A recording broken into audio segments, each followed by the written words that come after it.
holidays, everybody, and welcome back for another special episode of Boobies and Noobies, the podcast that asks novice romance readers to think outside the dick in a box and brave the unbridled world of erotica. I'm your host, Kelly Reynolds, and today marks day 9 in the 12 days of Boobsmas. And we are taking this bitch on the road to Northern California. That's right, I'm home for the holidays and trading in my Los Angeles Starbucks holiday drinks for local grabs around the Bay. And today's caffeine is brought to us by Pinhole Coffee in San Francisco. Joining me today for the 9th day of merriment and boobylicious joy is an old college classmate and my birthday buddy. Go Aries! Yes. Heather Young. Welcome to the show, Heather. Thank you for having me. I'm so excited. Girl, we go back. We go way the fuck back. We go way the fuck back. We go all the way back to April 12th. Oh my gosh. Same day. April 12th. If there are any other Aries out there, know that you are in good company. Amen. Mm-hmm. Heather is one of the founders of So She Slays, the women's lifestyle blog currently sweeping the internet and taking off on Instagram for sure, it seems. How's that going for you? Well, it's been a tad bit of a whiplash. I'm not even going to lie. I think in the last 3 months, we've gained, I don't know, like 15,000 followers, 20,000 followers. It's been insane. I'm not even going to lie. And this is a project that you and some friends started, what, just for fun or just with the intention of like putting out some writing? Like what was the whole idea behind So She Slays? Well, So She Slays started with my friend and I. She is an awesome person in general, one, but her and I always were very real with each other. There's no... As There's we no should like be. pussyfooting around shit. It's Good. very like honest.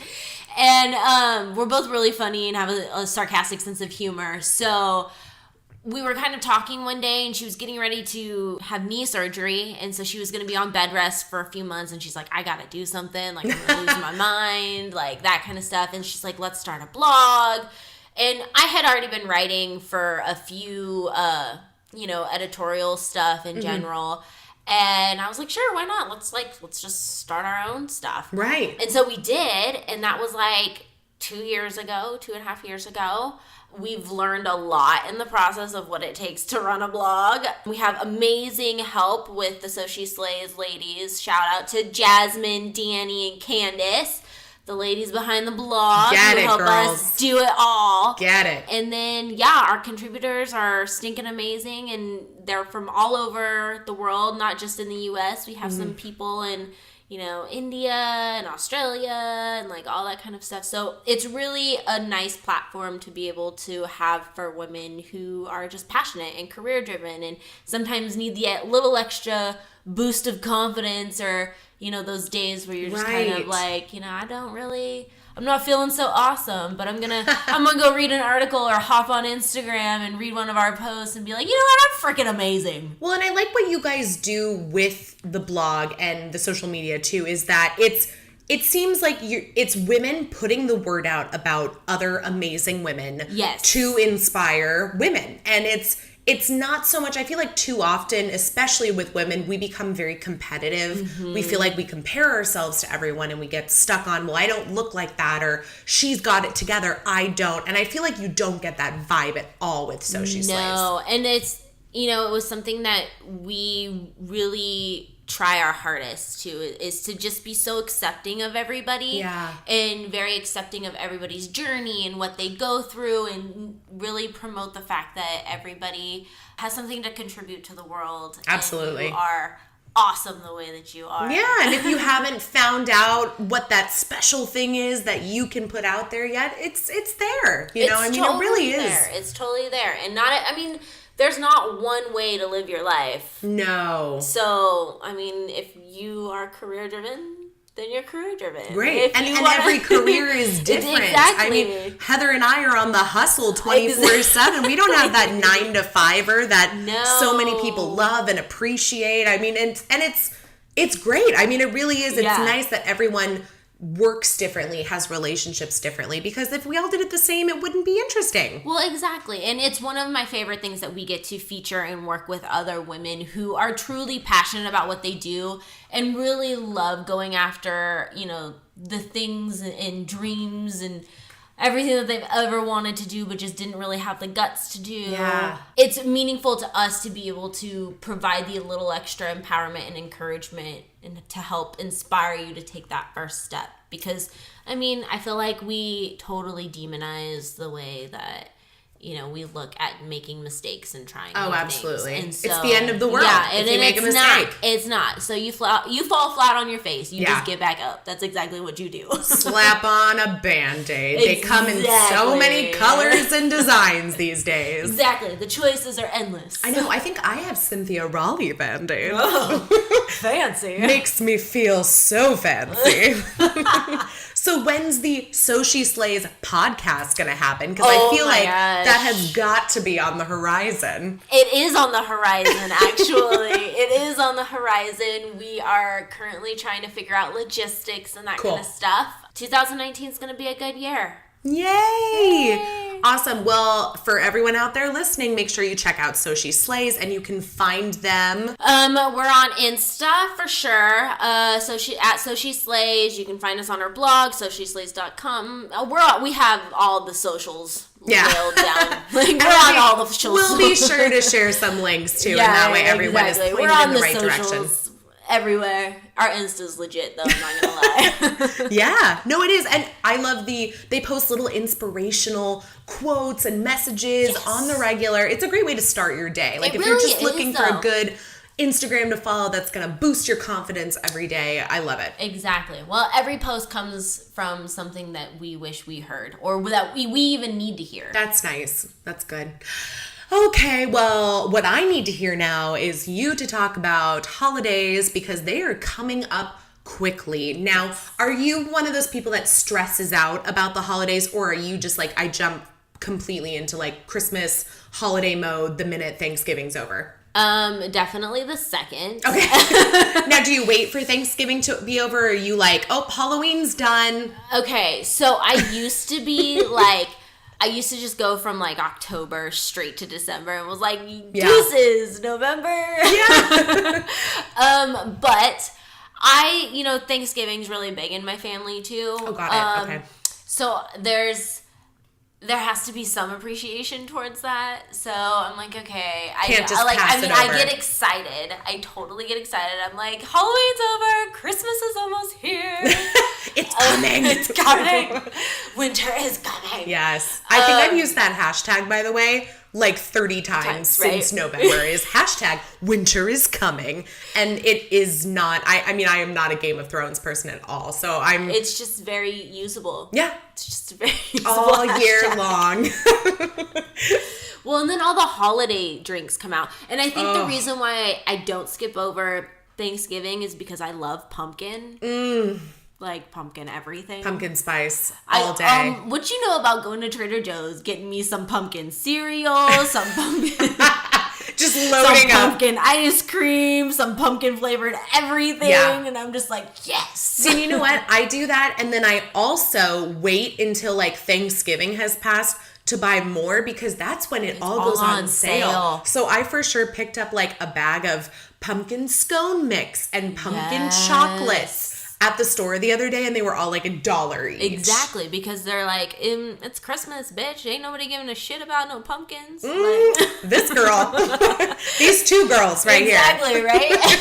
It's for us. So, and then when Christmas does roll around, what do you and the family do to celebrate? So, we normally always have Christmas breakfast either at my sister's house or my parents' house. My sister's the ones with all the children. And this is in Northern California. This is further in Northern California. Further up north. I always forget that San Francisco and the Bay Area are considered Northern California, just because it's not. There's so much more to the north from here. I know, exactly. But I really don't even consider, it's like the Bay Area is a little thing in itself. The island. Yeah, it's just a little island. Because it's not really northern, but it's not really southern. It's just there, and it's its own entity. Like, it's for all those people that want to divide California in half. Exactly.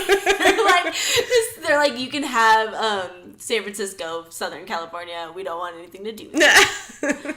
We're like, fine, we love you too. It's right. Thanks so love much. all the way around. But no, Northern California, Northern California. It's a little small farm town, Yuba City, California. Shout out. Yuba.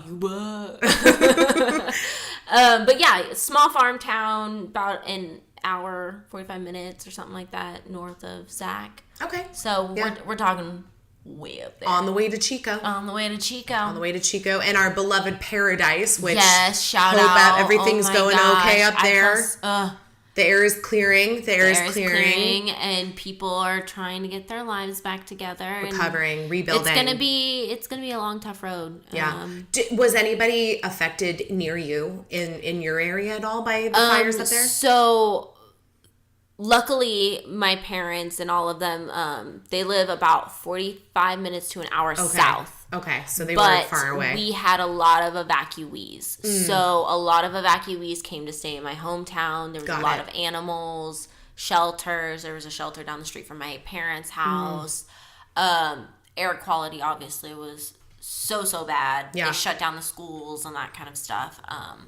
But yeah, I mean, luckily, no huge damage or anything like that. Yeah. But definitely helping everyone out. Yeah, it's so important. And we're going to talk about this more later in the episode, too, because this story has a really special message to it about giving back. And it's the season. And it really, if you can give back, and I feel like almost everyone can, because people don't realize what they can give. Like, it doesn't have to be money. It doesn't have to be lots of donations. I mean, there's so many ways that you can give back this time of year, and especially living in California. And I live in Southern California. We both come from Northern California. We've been affected by some multiple fires this year that have definitely done some lasting damage, especially the one up in Paradise. And so, yeah, it's definitely something that's on our mind, I think. But anyway, we'll get into that later. We want to give back. We want everyone to think about California and everywhere else that obviously has, things happening on the regular. But let's continue with your Christmas celebrations and start on a positive high note. Yes, please. So we have Christmas morning. We have Christmas morning with the fam. So we do that, and then, we do the whole stockings and opening presents, and then we normally have dinner at my aunt's house, and then all the cousins get together and we do a white elephant. And fun. Like, it's really cool because it's the Asian side of my family. And so it's like we have like Christmas dinner is like a mixture of like really straightforward American food with like lots of Chinese food mixed into it. So it's like the best of both worlds. Man, I am so jealous of everyone's holiday meals that we've had on this podcast. I'm like hearing a lot of tamales and Asian food. I'm just like, we're eating like ham. Like, you're like, I just had that for Thanksgiving. It's so good. But that sounds great. So lots of family, lots of food. When you guys do a white elephant gift, do you have what's the limit for spending? Because I know some people go really high. Some people go really high. So my cousin, she's the eldest cousin. She always puts the white elephant together. Oh, good. Okay. And I just actually got a text, like a group text message this morning about what rules. we're doing. And so she tries to spice it up, make it a little different every year. And so this year we're doing a themed white elephant. Okay. It's alcohol, it's called like... She didn't say alcohol, but we're all going to buy alcohol. Let's just be honest. But it's a beverage. It can be non-alcoholic or alcoholic. We're leaning more towards alcoholic. I feel like it's going to be either alcohol or like cocoa. Right. Like some people do like the little baskets of like cocoa mix and stuff. But none of my family not that family do that. You should check out totally an option, but not one of my favorite like gifts that I'll put in a white elephant, and you can grab them at like Target or Home Goods or something. Is they have like a box where it'll have like 20 different little mini bottles that are like either usually I don't think they're alcohol though, it's like the mixers. It's all the different mixers. I'm like excited because to have a theme is like interesting because it totally like helps you narrow it down a little bit. Because sometimes it's like, when it's just a white elephant, I'm like, I don't know what to get. Right, and like some people will go super cheesy white elephant, and then other people do like serious. The legit one. Yeah, and so what's the limit for alcohol drinkies? There's no limit, but you have to spend at least $15. Oh, okay, that's not bad. So it's not bad. So at least bare minimum is $15 for this Is there going to be like that one relative that shows up with like the $300 bottle of whiskey?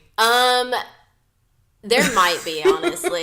Like, and then everybody else brings a bottle of wine from Trader Joe's. I'm like, Trader Joe's, my favorite bottle of wine from Trader Joe's is like $4. So look, you can buy I can get you an entire box of them, and they're all gonna look at me and be like, "Do you want your wine back?" Yes, please.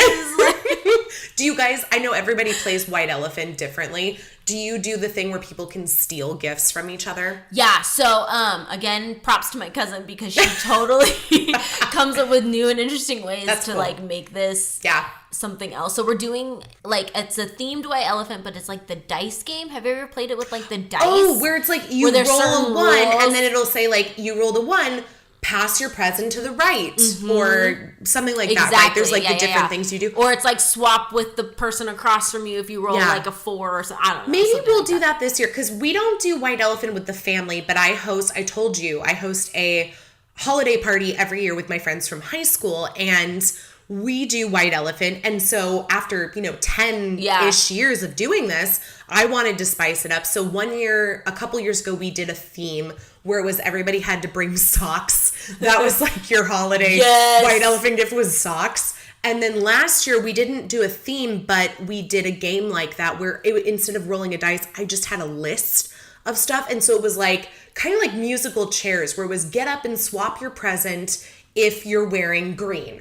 Get up and swap your present if you've watched at least one Hallmark Christmas movie this year. Like, so it was kind of like that. And then whatever you ended up with at the end was your present. And we didn't do stealing. We didn't do, because some people also get really worked up when somebody takes their present. Just like that's part of the game, you asshole. Like, it's not that awful. Or it's like you always have that one person that doesn't bring as cool of a gift as everybody else. And you're just like, oh. So that's why it's like, I'm excited to see what this theme. I like it. And you know what? If it goes well, you guys pick a new theme next year. Exactly. And if it doesn't go well. It's like endless. Yeah, exactly. There's so many things you could do. Well, I think that'll be fun. Yes. You'll have to let me know what you bring and also what you end up with, which could be the same thing. I will definitely do you ever do that? Yes. Do you bring like the gift that you're like, I'm bringing this, but secretly I also want to take it home with me. So I did that last year.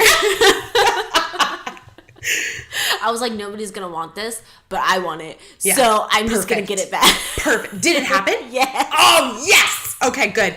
Money well spent. Exactly. I was like, I'm buying this. See, then you feel good. It's like you bought yourself a holiday present, which I do think is important, but you also don't feel guilty about it. Exactly. You're like, you tried to give it away. You tried, Heather. Like, I tried so hard.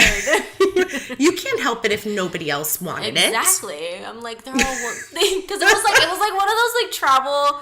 It was like those backpacks that you like roll up and you put into a bag. Oh, it like turns into a bag. Well, and I was getting ready to go to Hong Kong, and so I was this like, would be great for my trip. This would be great for my trip. And so like people were opening it and they were like, "What the hell is this?" And I was like, "Oh, it's a backpack. You just you undo it." And they're like, "Oh." And I was like, "That's interesting." And they're like, "Oh, it's a bag. Okay, it's a backpack." You're like, "Wow, it's a backpack. I was like, I'll steal that."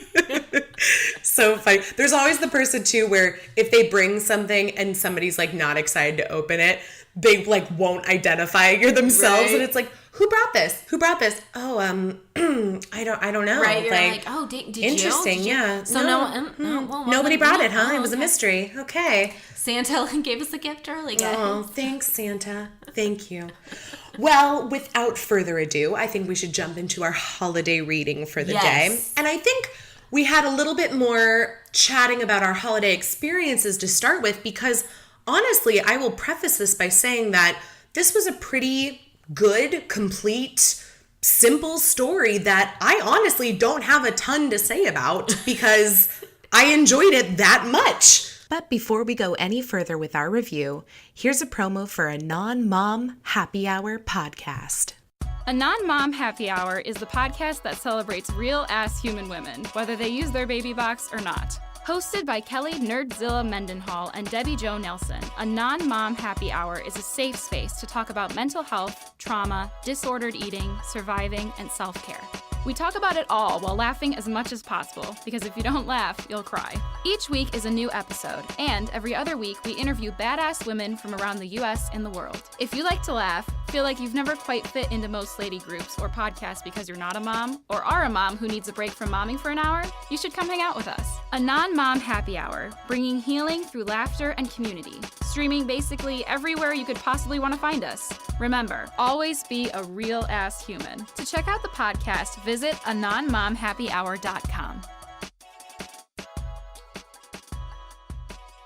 Today's reading selection comes from a recent released holiday anthology, A Season to Celebrate, which features 4 holiday novellas, including the one we will be reviewing today, which is Holiday Homerun by Priscilla Oliveras. And this book was published in October of this year. It's available on Amazon, $6.99 Kindle edition. And remember, that's 4 stories, $6.99. And we will be reviewing all 4 stories for the 12 Days of Boobsmas. So there is that. Stay tuned for the rest. And Heather, you've got 3 more stories now that you can read. I know. During your holidays. I know. So before reading this story, had you read a romance novel, novella story before? Does like the 50 Shades of Grey thingy kind of count? This is the conversation. This is the conversation we have every episode, which is either, does Nicholas Sparks count or does 50 Shades of Grey count? And, you know, to each their own. I mean, and to be fair, I've read both. I've read the 50 Shades books. I've read Nicholas Sparks books. I feel like they're all in the same family, but maybe like the distant relatives. Okay. And then you have like one extreme and the other, and then in between is where you're going to find like romance. Totally. Okay, so 50 Shades was probably the only exposure. Mm-hmm. Did you read all 3? I did. Or I guess there's more than 3 now, because didn't they do books from his point of view too? Okay, see, that's when you just don't know how to like stop. Like, and you know what? To be fair, I tried reading. I know that they did at least one. That she wrote at least one from his point of view, and I started reading it, and I honestly could not finish it. Okay, well, do you realize what she's trying to do though? You're trying to like describe what sex is like from a male's perspective. When you're a female. And it's not really like, what women want to read either, I don't exactly. think. I'm like, most of your fan base are women. Right. Most. Right. I was down with the first 3, but I don't want to know his perspective. Like, I want to know my own. I feel like we got plenty of his perspective throughout the books. Exactly. I was like, I got enough of your kinkiness and all of that. Like, right. I don't need to explore this mind further. So it's like sometimes when they make a sequel to a movie and you're like, the first one was great. Let's leave it there. Right? Let's let it be like, great. Exactly. Or they try to redo, like... Yeah. Old movies. Which they're doing now to everything. And it's driving me bonkers. Everything. I'm like, why are you ruining this? Why are you killing it? The second I hear that someone's going to like remake something like Casablanca, I'm out. I'm like no, stop. Just stop. It's called a classic for a reason. Yeah, leave it alone. It's fine. It needs to stay where it is. Exactly. You don't need to bring it back out. Put it back on the shelf. Put it back on the shelf. It's okay. Okay, so you had dabbled in 50 Shades, and I'm curious, why, you know, it's become such a phenomenon, and I think that's something that a lot of people kind of wonder about is like, why 50 Shades? Like, why was that the big one, you know? And I mean, for me, I think it was just sort of, and I don't know why that was the series that became more mainstream, but it did. And that's how people kind of, I think, saw that and started kind of seeing romance as a genre as something like that. Like that's what romance is 50 Shades of Grey.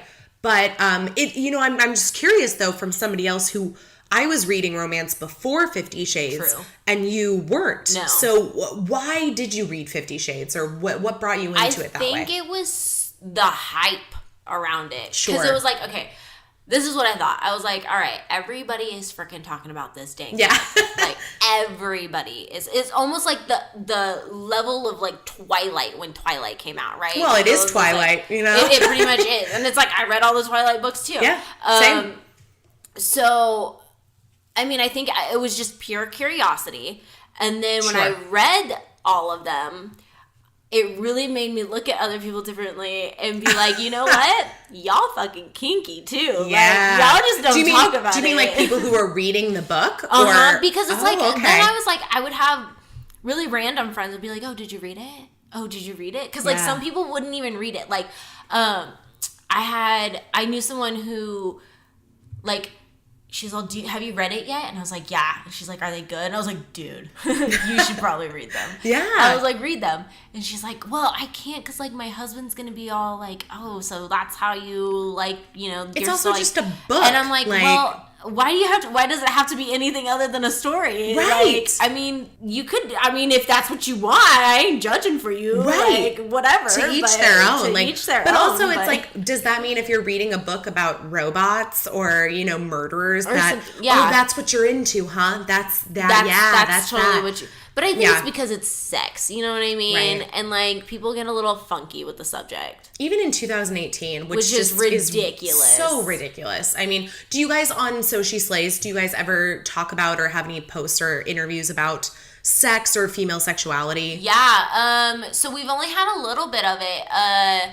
We talked about, like, you know, we always talk about love and relationships. I'm working on an article right now about, you know, why dudes tend to go back to their exes, especially around the holidays. Oh, yeah, cuffing season. You know, cuffing season. When they come back around for a second time and that kind of stuff. So definitely working on that one right now. You know, we haven't explored too much, like, sexual type of stuff. We did a little bit with one blog that we featured, and it talked about, you know, female perspective and why is it so taboo, and right. you know, why is masturbating, why is having orgasms, why is talking about my vagina and, like, penises so frowned upon, and, like, that kind of stuff. And it really why is, does it have a negative is connotation? female sexuality. Yeah, like, it is. really It's is female sexuality that we frown upon in society, and not, I mean, you know, it goes back to, you know, if a man says he got laid last night or hooked up with this girl, people high five him. Like, if a woman says she hooked up with somebody she met at a bar, she's a slut. So it's, I mean, it really is. Exactly. It's, I don't know. It's just mind boggling because it's obviously coming from, like, a very old idea.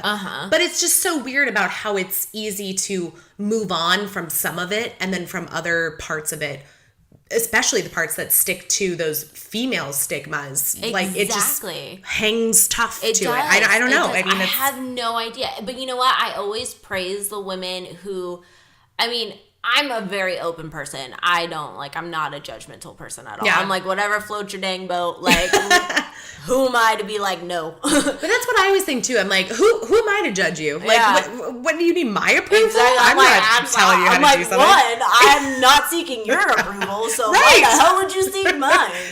I mean, I have friends actually who just like, oh, I hooked up with this dude, you know, it was horrible in the beginning, so I just got up, put on my clothes, and been like, bye. And I was like, yes, you freaking did that, yes. Like, I was like, I mean, men would do it all the time. Right. You know what I mean? I was like, so why shouldn't women do it? That's hysterical.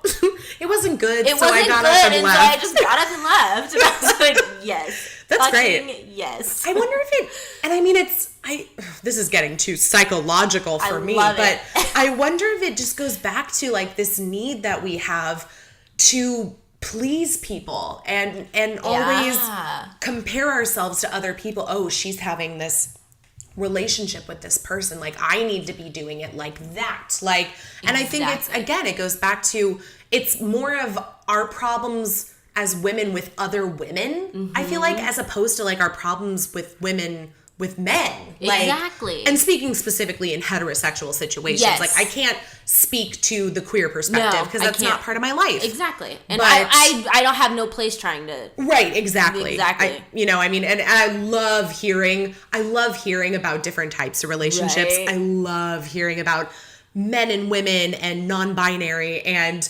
polyamorous relationships whatever, are so interesting to me. I find them very interesting. I'm just like, really? That's how that... Well, fuck, okay. Honestly, I'm like, it sounds like a great idea. I don't think I could do it, right? But I think there's something you've got here that... Like, I can understand the thinking, though. Absolutely. And it's just so incredible. Now, we're getting a little off track because clearly none of that is happening in this story. In this story, sorry, Priscilla Oliveras, in this story, we follow a specific relationship between Julia and Ben, the baseball player. Baseball Ben. Benjamin. Yeah, it's totally a baseball name too. Ben Thomas. Right? Ben Thomas pitching for the Chicago Cubs. And up to bat. Yeah. So here for everyone listening, this is our Amazon synopsis for the novella Holiday Home Run. Event planner Julia Louisa Fernandez dreams of a life in Chicago, but her family in Puerto Rico expects her to take over the catering business. Former pro baseball player Ben Thomas knows what that's like, and when they meet, he might be the one to inspire a winning strategy just in time for the holidays. Okay, I feel like that's pretty straightforward. It's pretty, yeah. Yeah, it's really, sometimes we'll read the synopses and there'll be either the entire story or it'll kind of set you up with these expectations that I feel like don't deliver. But with this one, I think that's pretty good. The main struggle that Julia, our protagonist, is having in the story is she's recently come to Chicago with the intention of leaving Puerto Rico for good. Yes. But that's what she's saying. And then at the same time, she's obviously like having this struggle of feeling guilty about leaving her family and starting her own life with her own dream and not following in the family business like they want her to. And she wants to be an event planner. And so she's trying to do that. She's got a job planning this, what would you call it? Holiday gala, holiday fundraiser. Like charity function. Yeah, something where they're raising a lot of money, and it's specifically for the Latino Puerto Rican community in Chicago, which was like a throwback to me. Oh my gosh, to my days living in Chicago, because they're doing a lot of this in Humboldt Park area, and they would mention like off of Division Street and off of here, and I'm like, oh my God, I used to live right near there. I have this knack of any city I live in, I can't afford to live, somewhere pristine and, upper class. Like, I don't like that either. Like, I have a lot of friends in LA who live on the west side, and it's very gentrified. It's very white. Yeah. And it's, it's very upper crust. And I like having an area where you still have a sense of community, and there's, different races, different religions, like living there. And so I feel like most of the places I've lived have actually been a more Latino population. Yeah. So in Chicago, it was Humboldt Park, Logan Square area. Okay. And then in LA, I lived in Highland Park, Eagle Rock, which is becoming gentrified, but for the time being is pretty good. And so, yeah, I definitely found connections with the areas that she was talking about. And I'm wondering if Priscilla Oliveras lives in Chicago or lived in Chicago at some point. She would have to. Yeah, I think so too, or at least has family. We did look up Priscilla, and we found out that she is a Cubs fan, which there you go. That makes sense with the story. And I just wanted to read everybody this little description about why Priscilla started reading romance from her website, because it's so darling. And it tells a lot about not just her, but also her family and where she came from. I love it. She said, in high school, I wrote a few short stories, and I read my first Harlequin romance while waiting in a hurricane shelter with my parents and siblings in the Florida Keys. When I started complaining about being bored, my dad, yes, my dad, that's not a typo, handed me one of his Harlequin romance novels. Voila! A devoted romance reader was born. I'm in love with Priscilla. That is friggin' awesome. I'm in love with Priscilla. Like, I'm in love with her father. Dad, right? I'm like... Yeah, her first language is Spanish. She said her first language was Spanish, followed quickly by Spanglish.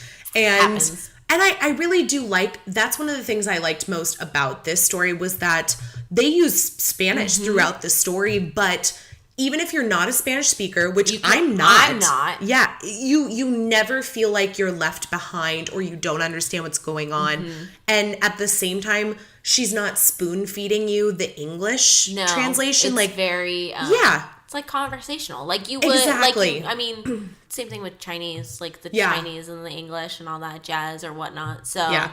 I thought it was great. It was really smooth. Like she would have a character say something in Spanish, and then if it was in Spanish, somebody asking like, why would you do that? And the character would respond in English, what do you mean, why would I do that? You know, like you definitely get the meaning behind the words without it being like so obvious. It's like, this is what this means. Yeah, and I haven't read Priscilla Oliveras before, but I feel like that's just a good standard for her writing. Like that just kind of tells me what kind of writer she is, and that I appreciate that. I really do like her style of writing, and I will be reading more of her in the future. So Heather, what did you like about this story? I definitely love the culture aspect of it. That was different just from like other books, because I know, again, I've never really read romance novels other than like 50 Shades of Grey, and there's like not really a whole bunch of culture in that one. I mean, I guess there's like one type of culture. Like if you dabble in that world, so peek inside. Although from what I know of the BDSM community, not of my personal experience, but with research that I've done and with other books that I've read as well that dabble in that community. You're going to tell me none of it's like that. They were all very upset with the way that 50 Shades of Grey handled that community. So, that just goes to show you what happens when you write a fan fiction story and it becomes a novel. Like, I feel like it wasn't... Yeah. Whatever. It's a different story, discussion. Different day. We could talk about this forever. We are talking about Priscilla and her lovely story in Chicago with the Chicago ex-baseball player and the soon-to-be event planner to the stars. Exactly. So my favorite thing was definitely the culture aspect in this. Great. I loved that about this story. Yeah, and, me too. Everything else, though, was kind of very straightforward. Yeah. Is that good or bad? You know, I think it's good for a short, quick read. I agree. If you want to dive into a book a little bit more, like I kind of liked like the instance when, you know, she kind of dropped the bomb on Ben and was just like, you're a ball player. Like, I don't... Oh, that's a deal breaker. That's a deal breaker. It's like, I like those parts where it's like, there's a twist. Yeah. There's enough room for a twist. And then I'm like, okay. What are you going to do, Ben? I did find it weird that she has that whole moment where... Because they've been flirting. There isn't a lot of...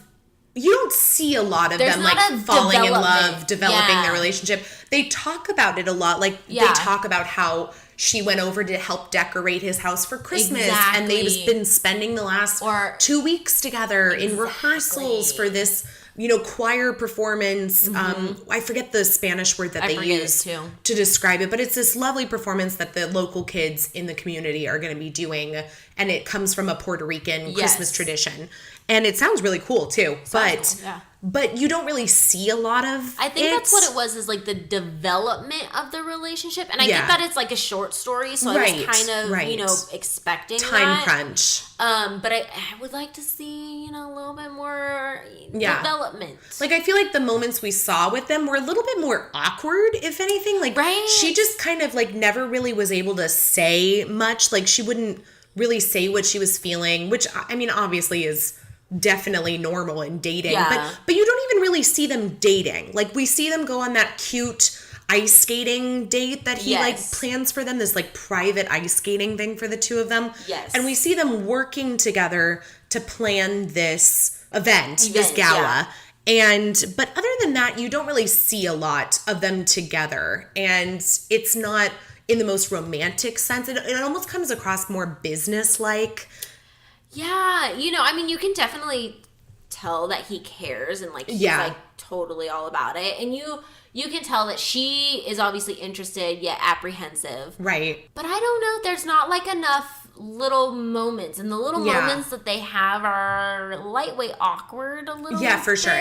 Like, and I just feel like I'm gonna totally not say it has anything to do with the story or like the writing, but rather than just the type of story. It's a short story, so there's a lot you got to cover in a short amount of time. It's true. I definitely get it. I always felt too, I had my one nagging issue throughout, and I won't even call it an issue because I really did enjoy the story. Yeah. And this didn't prevent me from enjoying it, but I always felt like he was more interested in her than she was interested in him. Right. And I don't think that's really what it was. I mean, I think it's you hit the nail on the head by saying that it was she just has so much going on inside that she's having trouble kind of vocalizing her feelings, figuring out what her next steps are. But yeah, I definitely got the sense that he was more interested in her from the very beginning. Oh, yeah. And she was just kind of not really sure about a lot. What to do. Yeah. Well, I mean, and you totally get, I mean, like, what? If you were placed in a brand new, opportunity, a brand new city, you're trying to figure out if you want to stay or go. Do you live up to your parents' expectations? Or, do you do what you want to do? And coming from, like, a Latino, I know coming from a Chinese culture and that kind of stuff, I mean, not living up to parents' expectations, taking that risk on your own, doing something completely different. It's scary. So it's like, I could totally understand that. And so I think it was totally, her world's spinning, his world is like, and obviously like with retiring from baseball and getting hurt and being forced out earlier than what he wanted to be was something that he was dealing with too. I don't know. I always thought that he was like way into her and she was just like, I don't know how I feel about this. Yeah. Really, when it all boils down to it, I feel like it's more of a story about kind of finding your place in the world or like your place in this new phase of life kind of thing, but also a lot about family. I mean, definitely sort of how that relates to family because they're both a long ways from home. He says that he was raised in Florida, playing baseball, and that's why he speaks fluent Spanish too. And she's obviously from Puerto Rico, which has a huge baseball fandom as well. Her brothers have grown up playing baseball. One of them tried for the majors, but got injured. Exactly. And so baseball's been like a huge part of their life. So they definitely have that connects them. He has found a family within the baseball community. And so now that he's no longer playing, he's trying to figure out like, well, what do I do now? I'm missing that familial feeling. And I think she is too. So it was hard because I feel like they would both say there were certain things they wanted. Like she wants to be an event planner. She wants to move to Chicago. But I feel like there was still that part of her too that was attached to going back home, no matter what she was saying, because of that family connection, that family obligation. So there were times where I felt like they kind of contradicted each other. But it's also just, it's a hard... You're putting yourself in a hard place. Well, think about it. When you say you're contradicting each other, it's like it's a tug of war. It's a pull in both directions, and you gotta pick one without hurting the other. So absolutely, I totally think that the way she wrote it and the way like the characters were depicted is figuring things out as they were falling in love with each other. Which is really real. I mean, it's frustrating in the sense that you're like, this is too real. This is too much like you're like real me life. Off my feet. Yeah, but at the same time, it's also kind of refreshing to read something like that where it is. This could be you or me. I mean, we both also have, I think even Julia has a line where she says something about like sometimes you learn the most or the most benefits happen when you place yourself far away from what like the place your family, your home. And we both left our homes. And so it's so true so true. It is scary and you occasionally feel guilty about not being there and you miss your family, of course. But it's like the best thing for you. It's amazing what you learn about yourself. And so that's why it's like when you relate to Julia, you're just kind of like, oh, well, yeah, man, you got a lot of stuff going on. I wish I could say I chose this story for that reason and that's right? I was like, Heather and I are going to connect to this. But no, it really was just kind of like meant to be, I feel like it was one of those stories. You need that support and that affirmation that you're doing the right thing. Well, and she was lucky. I mean, she had friends, she had family there and that kind of stuff. So she wasn't all the way by herself. Yeah. But I don't know. I mean, I kind of, it was like one of those things where it's like you happen to find love in like the most awkward, weirdest places. Right. Well, and you know what? Okay, this kind of bothers me, but it's like a trope of romance, so I'll accept it. But I almost wanted her to feel this guilt about, like, if she stayed, she was staying for him. Like, he was one of the reasons, and she didn't want that. Mm-hmm. But in the end, she does the opposite. She says, well, there might be another reason, like, why I'm staying. And, like, obviously that reason's you. Like, obviously it plays into it. Yeah. Like, it's like she was offered that job. Yeah, oh, for sure. And, like, and that was the reason she was there in the first place, was the job. But I was thinking, oh, we could take this, like, one more level and have it be, like, oh my gosh, if I stay, I'm staying for him. Like, and I can't do that to myself. Like, that's not why I'm here. But she had the job, so it was okay. It would have been different if it was like she was starting her own, company. I would need a few extra chapters. Yeah, exactly. I feel like that would be hard to fit into the length that it was. Exactly. Like, now I'm writing the novel version. Exactly. But yeah, was there anything else that, like, maybe you wanted to be different or you didn't like especially? Could be about the characters, style, story, whatever. You know what? No, I think there was enough of, like, because I think with every relationship, there's that, like, back and forth, flirting, tug of war, not sure, kind of sure. Yeah.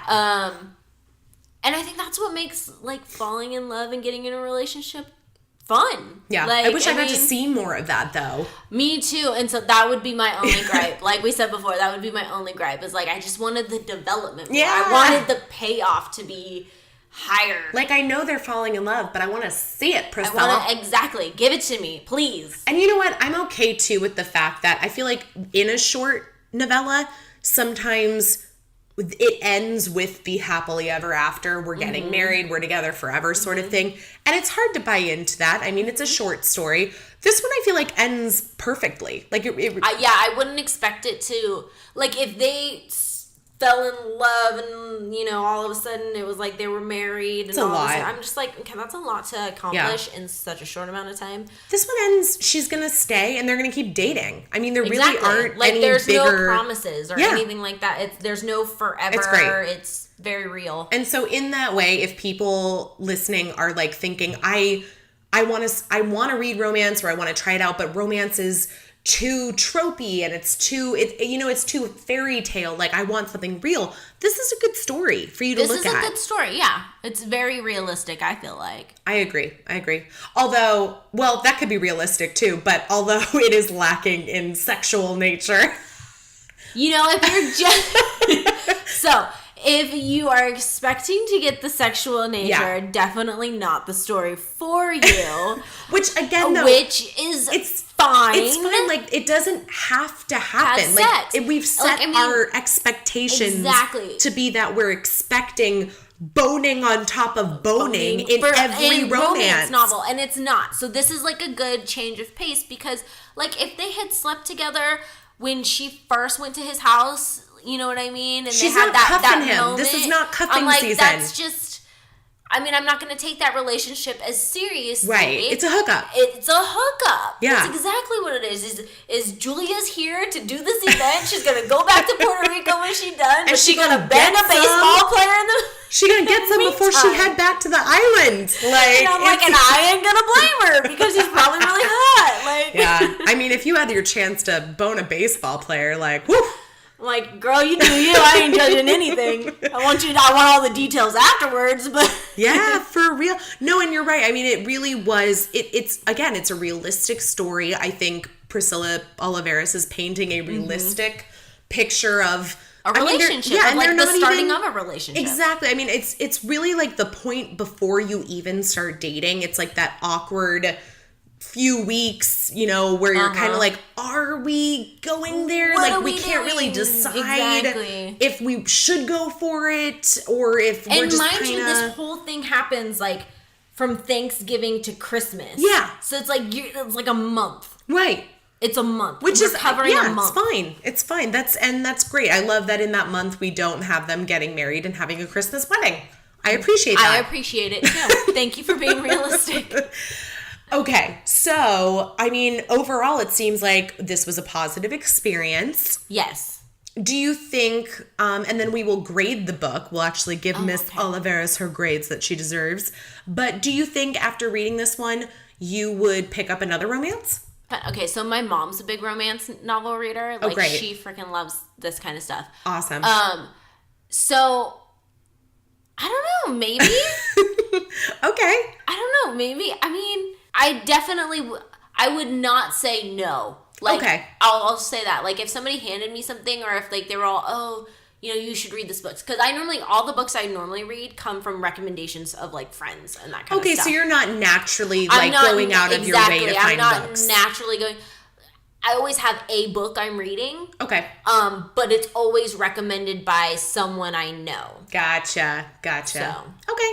Well, that's nice. I mean, you got some good friends that are making I know. I have a lot of friends that are readers. Yeah. And they're like, you should read this book. I think you'll like it. We're here for you. And if you ever need more reading inspiration, you listen to the podcast. Exactly. We've got plenty for you to choose from. Well, perfect. So let's wrap up and give Miss Priscilla Oliveras a grade. Or actually, it's going to be 3 grades. We're going to grade her for the story, the syntax, and the sexcapades, which is going to be a little difficult. I mean, I always feel bad grading for the sexcapades in these stories when there's none. Although I there's will give sexual her credit. tension. Yeah, there's sexual tension. There's a couple kisses. That's actually more than some of the stories we're reading for the Boobs Miss episode. So, which is so interesting. I know. We actually have one where there's not even a kiss. Nothing. Like there's. Can you imagine when they actually bone? Right. Like it'll be freaking nuts. That's gonna be like its own book. It's gonna be its own follow-up book. And there's all this tension for so long. There you go. But let's start with story and go from there. So out of 10, 10 being the very best it could be, what would you give the story for Holiday Home Run? For the story aspect, I would give it probably like a B+, A-. Because so out of 10. Oh, out of 10. Oh, sorry, my bad. It's like what, like an 8, 9? Yeah, like an 8. Okay. So yeah, I would give the story an 8. Okay. Just because, I mean, there's a little predictability in it, which is fine. I would like a little bit more of like a plot twist here or there. There was one. You wanted somebody to get cancer. But I really, oh my God, that would have been so sad. But I really, really appreciate the cultural aspect of it. I do too. So that is going to put it at a higher 8. That's good. And you know what? I love that we talked about the cultural aspect because I really do think that is like the high point of this book. And I'm going to make a valid effort to read more romance novels and or whatever that are just consciously making an effort to put that out there. Exactly. So that's definitely 2019 goal for me. Yay! I'm with you. I gave it an 8.5. I was like, I really did think it was structurally sound. I liked the characters. I feel like I missed them falling in love a little bit. Like I wanted to see more of it instead of like hearing about it secondhand. But overall, I mean, I enjoyed it, and I'd read another one. So there you go. Count me in. How about syntax, Miss Priscilla's writing? What'd you think of her works here? I'm gonna give it like an 8 or a 9. Like honestly, it was a very easy read. Yeah. And for throwing in traditional Spanish words and customs and that kind of stuff. It was a very easy read, and you can get through it pretty stinking fast. I gave her a 10. I have 0 complaints. Like, I thought it was well written. I love the Spanish in it. I feel like it was so easy to read, so simple, but not like bad. Like, simple is not bad. I don't know why people think simple is bad. Like, simple is straightforward. This is what I was looking for. There's no major complications, and that's fine. Like exactly. I don't need to take out like notes to try and keep characters straight. And you know what? This was actually, I think, the first one I've read where I usually mark it up in my Kindle app, and there weren't that many things that I was marking up. And I thought about it. I was like, oh my gosh, do I have like nothing to say about this book? And I was like, no. It's perfect. It's just that, there's not a lot of things that I'm pointing out, grammar issues or like things that don't make sense. It all made really sense well. and it worked. So you go, girl. Seriously. Sexcapades, I gave 1. Okay, I'm going to break this down. Okay, I'm going to break this down. Okay, Sexcapades is a solid 1. Yes, the tension. I'm going to give about like a 5. 4. Okay, so then we average it out and it becomes like a 3.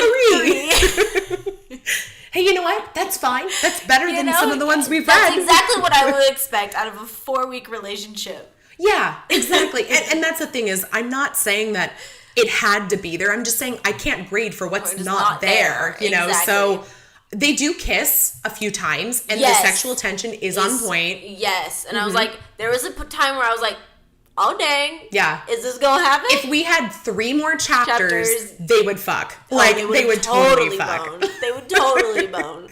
But for what it is, it's a 1, 2, 3, somewhere in there.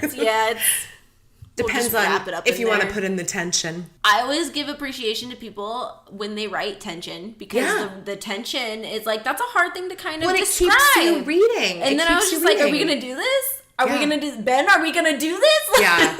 The danger is like, if you don't fulfill, like if you don't follow through with the actual sex, then it'll be like, okay, it's coming. It's coming. It's not here. Yeah. I'm like joking. Yeah. But again, short story, short start of relationship. I don't think it's one of those ones where I'm not missing it. Like, I feel like it didn't need to happen. I feel like it didn't need to have it. And at the same time, too, it's like the sexual tension was there to keep you interested for sure. But it wasn't like an overt sell to where you're like, y'all just need to bone and get it over with. Like, there's some books where you're just like, I'm literally only reading this until you fuck. And then I'm done. Like, I'm like, that is as much as I've invested. Yep. That's it. Okay, perfect. Well, let's set aside this lovely story by Priscilla, and we'll do our last little holiday chat, activity, game, what have you. Okay. And so we talked about it earlier, but since, we both come from Northern California and we've been having these fires, and it's definitely put a spotlight on, I feel like, bringing a lot of people together to give back to the community. Mm-hmm. And I just wanted to talk about how important that is. And I know that charity has played an important role in your life too. So I'd love for you to share with that. Charity is such an important thing to me, to be able to give back and to be able to do things that people need help with, give and all that stuff. It's something that my parents really instilled in my brother and I when we were younger. My mom used to take us to the local mall in Yuba City, and they would have these 2 trees, and they were called the angel trees. And one tree had these little paper angels with names on it and like ages and that kind of stuff. So one tree was for kids, one tree was for the elderly. And she would have my brother and I pick one angel from each tree, and we would go. And on the back of these angels, paper angels that had the names on them, had like lists of things that these people needed. I love that. And so we would go and we would buy Christmas presents for them. Yeah. And then we would bring them back and attach the little angel to it and all that kind of stuff, so that they had Christmas presents and they got the things that they needed and they felt special. Yeah. It makes you feel incredible too. And I think that's why I love charity. Yeah. Like, I love giving back and being a part of different organizations that do that, because like, it's such a selfish thing, but it makes me feel good that I can make somebody else feel good. It's like, do you watch Friends at all? Yes. Okay, do you remember that episode of Friends where Joey's doing the telethon for PBS and Phoebe's like, oh my God, I hate PBS or whatever. And no, I don't. I never watched that episode. It's back in season 5. Okay, and I know that because I'm the biggest Friends fan. I could tell you the episode, the name, like, and it's this whole theme of like, there's no selfless good deed, because whenever you do a good deed, you feel good about it. And like, that makes it selfish. And I'm like, you know what? I think that's okay. I think it is absolutely okay. It's not that, when I do something, I'm not looking for the tax break. Exactly. I'm not looking to get something out of it, although I always do feel good about it. Like, and here's the thing about charity and giving back, especially at this time of year, it does not need to be something huge. Exactly. It can be money. I mean, it can be a monetary thing. Even just the people who are standing outside, waving the bell outside of CVS and Safeway and all that.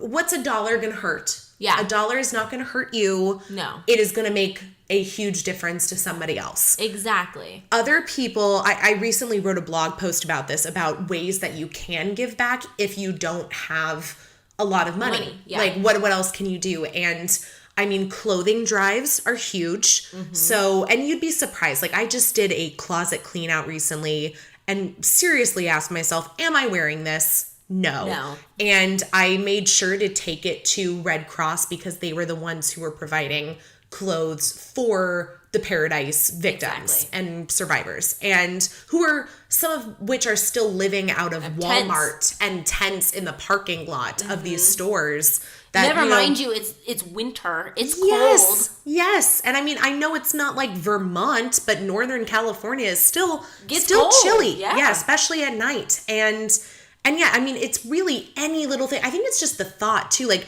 if you don't have any money to spend, writing cards, sending cards to, I mean, it could be the local firemen, police stations. It could be to soldiers overseas. It could be to these students. It really is. It's the time, okay? It's the time that you take to listen to people, to have conversations to people. I mean, we are totally in this world, especially, you and I hustling all the time and working all the time and that kind of stuff. We're in this world that moves so fast that you forget to stop. Yeah.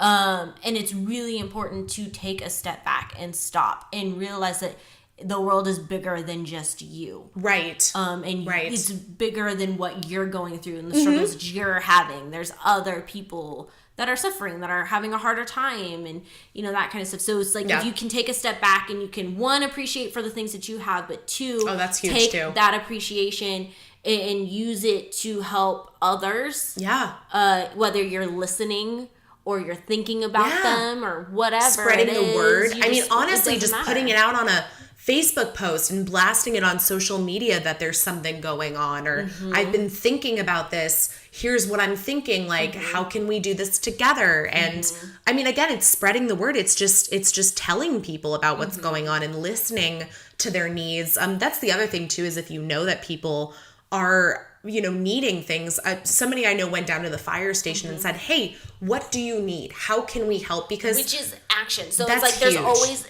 the action element. It's totally one thing to think and to listen and that kind of stuff too. Next step. You make sure to follow through. Make sure to take that next step. That's how you change things, is the action. Because one action that you can take will affect one person, but that person is doing something for somebody else, and they're doing something for somebody else.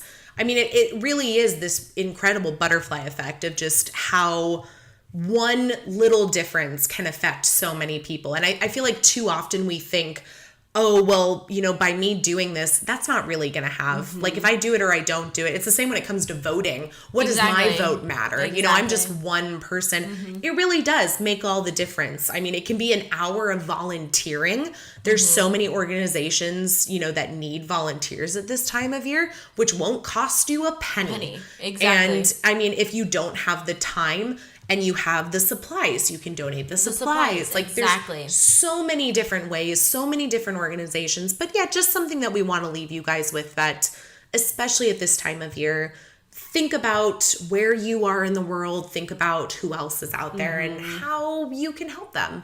Exactly. You'll only feel better for it. Yeah. It's selfish, but so good. Selfish. It's like, it's the good part of being selfish. Yeah, it's okay. You know what? I mean, it's okay to be a little selfish sometimes. Like, I'm totally not knocking that one either.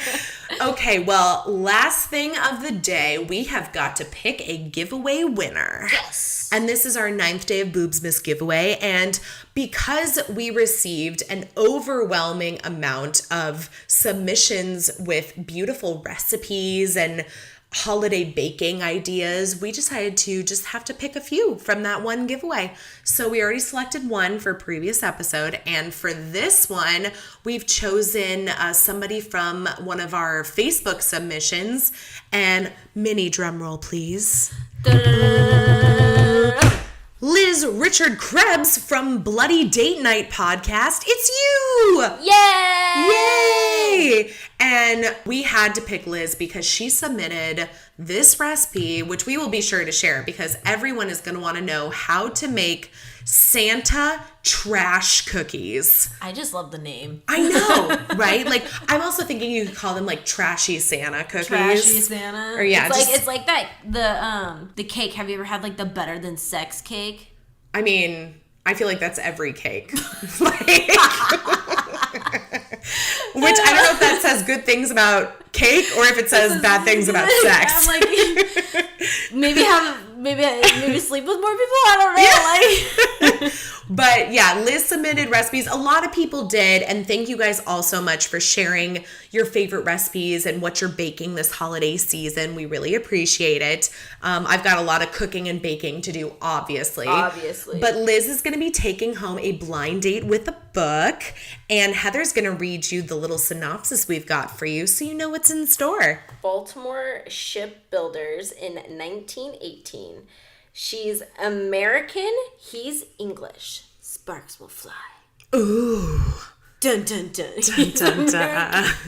She's American, he's English. He's English. Well, damn. Because who doesn't love a gent with an accent? I know. You gotta love those accents.